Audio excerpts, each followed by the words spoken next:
ہم کھڑے ہیں جبل رمات پر، اور یہ ہمارے سامنے جو منظر ہے مدینہ منورہ کا ہے۔ یہ سامنے سے جو ہمارے بائیں طرف باغات ہیں،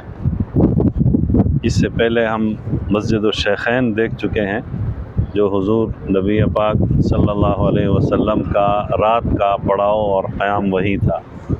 صبح اندھیرے میں آپ صلی اللہ علیہ وسلم وہاں سے چلے ہیں، اور یہ جو باغات والا ایریا ہے ادھر سے تشریف لاتے ہوئے یہ جو ابھی سامنے سورج کے نیچے جو جگہ ہے، اس جگہ اور اس علاقے کا نام ہے الشوط۔ اس باغ کا نام بھی ہے بستان الشوط، واہ منطقۃ الشوط۔ یہیں پر آپ صلی اللہ علیہ وسلم نے فجر کی جماعت کروائی ہے اذان اقامت کے ساتھ،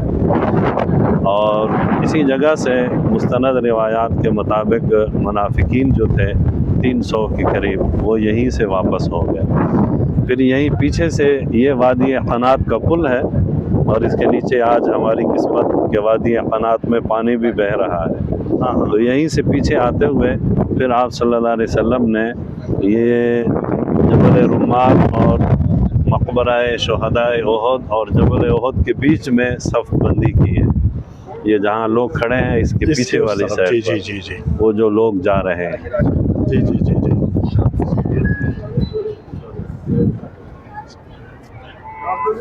جیسے ہے تو یہ اینڈ کا حصہ کے اس کونے کے قریب تقریباً،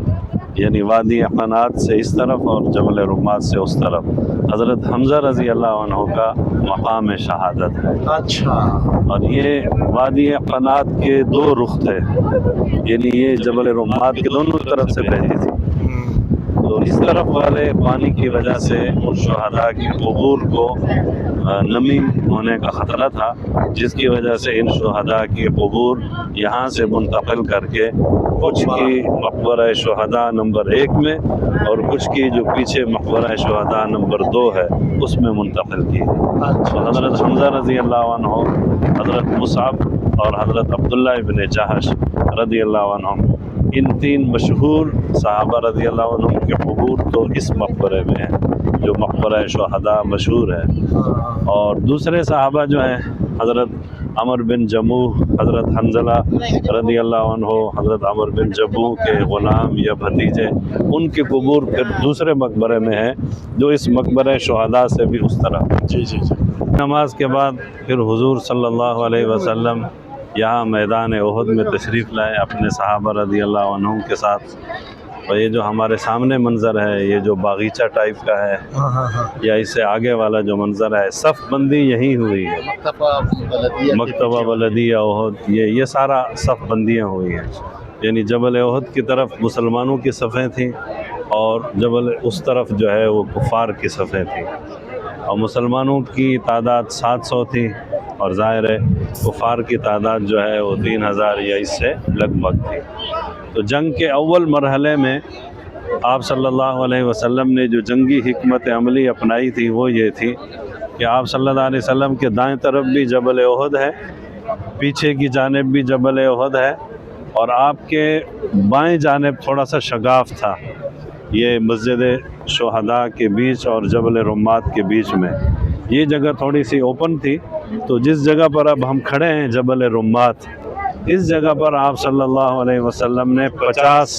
تیر انداز مقرر فرمائے، اور ان کا مقصد یہی تھا کہ پیچھے کی جانب سے اگر کافر حملہ کریں گے تو اس کو روکنا ہے، یعنی جبل رمات سے اس طرف ہمارے دائیں جانب جبل احد اور جبل رمات کے بیچ میں۔ تو خالد بن ولید رضی اللہ عنہ اور حضرت اکرمہ رضی اللہ عنہما وہ بار بار کوشش کرتے رہے کہ جبل رمات کے پیچھے والی سائڈ سے حملہ کیا جائے، یہ پیچھے والی سائڈ جس طرف سے آپ صلی اللہ علیہ وسلم اپنے لشکر کے ساتھ تشریف لائے تھے، لیکن جبل رمات کے تیر انداز ان کو اس طرف سے آنے نہیں دے رہے تھے۔ جب مسلمانوں کو اول مرحلے میں فتح ہو گئی تو جبل رمات کے تیر اندازوں نے بھی یہی سمجھا کہ اب فتح ہو گئی ہے، اب ہمارا یعنی جنگ ختم ہو گئی، اب ہمارا کوئی کام نہیں ہے۔ امیر ان کے عبداللہ ابن جبیر رضی اللہ عنہ نے انہیں منع بھی کیا کہ جب تک آپ صلی اللہ علیہ وسلم کا حکم نہیں آتا تو اس وقت تک ہم یہاں سے نہیں ہٹیں گے، لیکن انہوں نے حضرت عبداللہ ابن جبیر رضی اللہ عنہ کی بات کو نظر انداز کیا اور نیچے میدان میں اتر آئے۔ تو خالد اور اکرمہ رضی اللہ عنہما نے دیکھا کہ یہاں بہت کم صحابہ رہ گئے ہیں، انہوں نے آ کر سب سے پہلے ان صحابہ کو شہید کیا اور پھر پیچھے سے آ کر مسلمانوں کی صفوں پر حملہ کیا، تو جس کی وجہ سے صفیں تتر بتر ہو گئیں اور پھر بہت سارے مسلمان زخمی ہوئے۔ حضور نبی پاک صلی اللہ علیہ وسلم بھی زخمی ہوئے اور آپ صلی اللہ علیہ وسلم کے دانت مبارک شہید ہوئے۔ یہ جو مقبرہ شہداء ہے، اس سے شمالی حصے میں آپ صلی اللہ علیہ وسلم کا زخمی یا دانت مبارک شہید ہونے کا مقام تھا۔ یہاں کسی زمانے میں ایک قبہ ہوتا تھا جس کا نام تھا قبۃ الثنایا، آج کل وہ ختم کر دیا گیا ہے۔ تو اس جگہ پر آپ صلی اللہ علیہ وسلم کے دانت مبارک شہید ہوئے تھے۔ اس کے بعد پیچھے آپ صلی اللہ علیہ وسلم نے جبل احد کی طرف، پھر جو سامنے ایک غار سا نظر آ رہا ہے، اس طرف آپ صلی اللہ علیہ وسلم نے رجوع فرمایا اور وہیں جا کر آپ صلی اللہ علیہ وسلم کی مرہم پٹی کی گئی، وہ جو غار کا ایک شگاف سا نظر آ رہا ہے اس جگہ پر۔ اور اسی کے قریب ایک مسجد بھی ہے جس کا نام ہے مسجد احد یا مسجد فسح۔ مسجد احد تو اس لیے کہتے ہیں کہ جبل احد کے دامن میں ہے،